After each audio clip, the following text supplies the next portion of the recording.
Nilam bukan sekadar nama, tapi permata yang tetap bersinar dalam hati saya.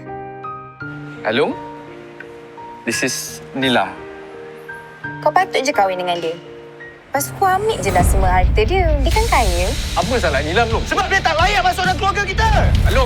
Halo, ngapa? Sekarang kau dah berani tinggi suara dengan aku.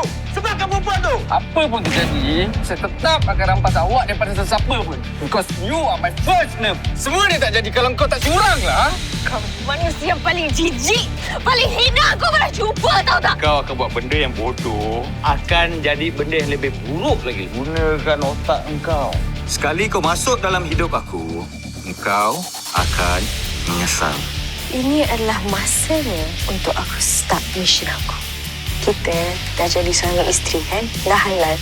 Isteri Rahsia Ungku Jabar di Suka. Muat turun dan langgan sekarang.